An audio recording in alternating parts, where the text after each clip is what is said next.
आज की वीडियो में हम बात करेंगे कि भारतीय सरकार ने लॉ से संबंधित जितने भी कानून थे उनको चेंज कर दिया है और जो लॉ स्टूडेंट है उनके लिए भी ये जानकारी बहुत ही काम में आने वाली है। भारतीय सरकार ने आईपीसी, सीआरपीसी और एविडेंस का नाम भी बदल दिया है और उनमें सेक्शन भी बदल दिए गए हैं।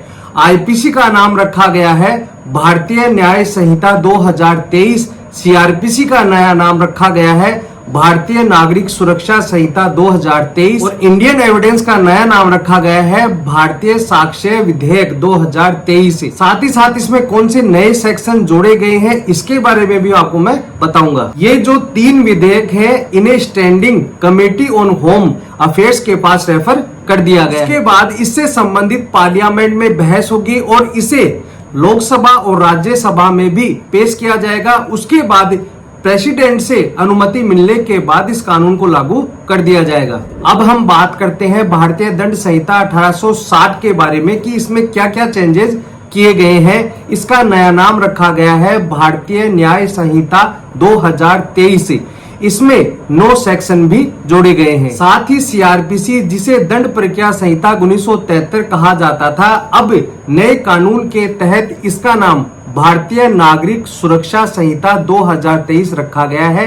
पहले इसमें 484 सेक्शन थे, लेकिन अब यह बढ़ाकर 533 कर दिए जाएंगे। अब इंडियन एविडेंस एक्ट 1872 का नया नाम भारतीय साक्ष्य विधेयक 2023 रखा गया है। इसमें पहले 167 सेक्शन थे, लेकिन अब बढ़ाकर 170 सेक्शन देखने को मिलेंगे। अब मैं आपको बता दूं कि जो नया कानून है उसमें क्या बदलाव हुए हैं। जो मॉब लिंचिंग वाले मामले हैं, मॉब लिंचिंग होता है कि जिस प्रकार से मान लीजिए कहां पर भीड़ एकत्रित होती है और वह गुस्से में किसी व्यक्ति को मार मार कर घायल कर देती है या उसे जान से मार देती है, ऐसे मामलों में 7 साल से लेकर आजीवन कारावास और मृत्युदंड की सजा भी इसमें दी जा सकती है। एक बदलाव और हुआ है, जिस प्रकार से आपने जीरो एफआईआर का नाम सुना होगा। जीरो एफआईआर वह होता है कि मान लीजिए कि आपके साथ राजस्थान में घटना हुई है और आप अहमदाबाद में जाकर वहां पर एफआईआर दर्ज कराते हैं, तो कहने का मतलब यह कि अब जीरो एफआईआर को पर्टिकुलर यूज में लिया जाएगा। इसके साथ ही 15 दिन के अंदर जिस प्रकार से राजस्थान की घटना है और आपने अहमदाबाद में जाकर वह जीरो एफआईआर लिखवाई है, तो उसे 15 दिन के अंदर राजस्थान में उस एफआईआर को भेज दिया जाएगा। इसके अलावा सबसे बड़ा बदलाव ये किया गया है कि जो पब्लिक सर्वेंट होते हैं, जो पुलिस वाले होते हैं, वह अपनी शक्ति का गलत उपयोग करते हैं, उनके लिए सख्त कानून बनाया गया है। ऐसे अपराधी पर या फिर ऐसा गलत कार्य पाए जाने पर या साबित पाए जाने पर 120 दिन के अंदर उस पर कार्रवाई की जाएगी। अब हम आगे बात करें तो नए कानून के तहत अब जितनी भी एफआईआर हैं, जितनी भी चार्जशीट है, जितने भी जजमेंट है और जितनी भी केस डायरी है, उन सबको ऑनलाइन किया जाएगा। साथ ही जिस प्रकार से क्रॉस एग्जामिनेशन होता है या फिर इसके अलावा कोई भी स्टेटमेंट होता है तो उसकी भी वीडियो रिकॉर्डिंग की जाएगी। जो सेक्सुअल क्राइम के विक्टिम होते हैं, मतलब कि जो पीड़िता होती है, जब उसके स्टेटमेंट यानी बयान लिए जाते हैं तो उसका भी वीडियो रिकॉर्डिंग करना जरूरी है। जो गैंगरेप के मामले होते हैं, जो गैंगरेप करता है उसमें 20 वर्ष से सजा बढ़ाकर आजीवन कारावास कर दिया गया है। अगर कोई व्यक्ति या फिर कई व्यक्ति गैंगरेप करते हैं किसी नाबालिग के साथ, तो उसमें मृत्युदंड की सजा दी जाएगी। अगर हम चार्जशीट की बात करें तो नए कानून के तहत जिस प्रकार से किसी भी मामले में कोई संज्ञेय अपराध है और अगर कोई पुलिस 90 दिन के अंदर चार्जशीट पेश नहीं करती है तो मुलजिम का एक राइट बन जाता है उसे जमानत लेने का, तो 90 दिन के अंदर उन्हें चार्जशीट पेश करनी होगी। कई मामले ऐसे हैं जिसमें मजिस्ट्रेट आदेश दे सकता है कि आप 90 दिन और ले सकते हैं, टोटल 180 दिन के अंदर उन्हें चार्जशीट पेश करनी होगी। और जब पुलिस के द्वारा न्यायालय में चार्जशीट पेश कर दी जाती है तो उसके 60 दिन के अंदर उस पर चार्ज फ्रेम कर दिया जाएगा, यानी कि उसे आरोप सारांश सुना दिया जाएगा। अगर कोई अपराध जिसमें 7 वर्ष या उससे अधिक की सजा का प्रावधान दिया गया है, उसमें फोरेंसिक टीम को जांच करने के आदेश मैंडेटरी कर दिए गए हैं।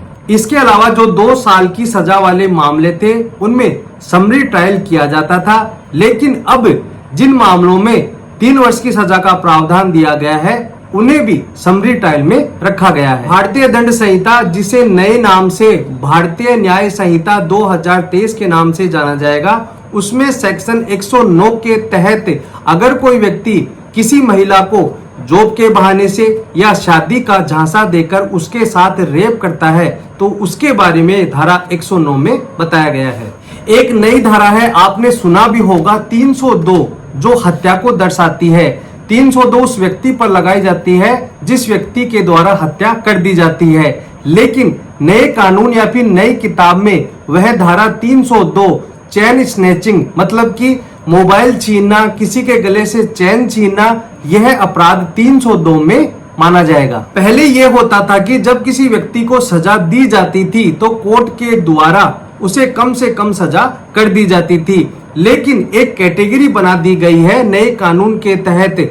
अगर किसी व्यक्ति को मृत्युदंड की सजा दी गई है तो उसे कम करके आजीवन कारावास दिया जा सकता है, उससे कम की सजा उसे नहीं दी जा सकती है। अगर किसी व्यक्ति को आजीवन कारावास दिया गया है तो उसे कम करके केवल 7 वर्ष की सजा ही की जा सकती है, उससे कम नहीं किया जा सकता। इसके साथ ही अगर किसी व्यक्ति को 7 वर्ष की सजा दी गई है तो उसे कम करके 3 वर्ष की सजा की जा सकती है, उससे कम की सजा उसे नहीं दी जा सकती है। इसकी एक कैटेगरी बना दी गई है नए कानून के तहत। तो दोस्तों, ये थे एक नए कानून के तहत कुछ बदलाव। लोकसभा और राज्यसभा में अगर यह विधेयक पास हो जाता है और उसको मंजूरी मिल जाती है तो नए कानून के तहत प्रक्रियाएं चालू हो जाएंगी। साथ ही साथ जो प्रक्रियाएं हैं और जो नए कानून हैं इनके बारे में मैं आपको रोज अपडेट करता रहूंगा कि किसमें कौन सी सजा का प्रावधान दिया गया है। तो दोस्तों, आज के लिए इतना ही। वीडियो अच्छा लगा तो प्लीज इसे लाइक करें। अगर आप मेरे साथ जुड़ना चाहते हैं तो प्लीज चैनल को सब्सक्राइब जरूर करें, ताकि ऐसे नए अपडेट और नॉलेजेबल वीडियो मैं आपके मोबाइल पर लाता रहूं। धन्यवाद।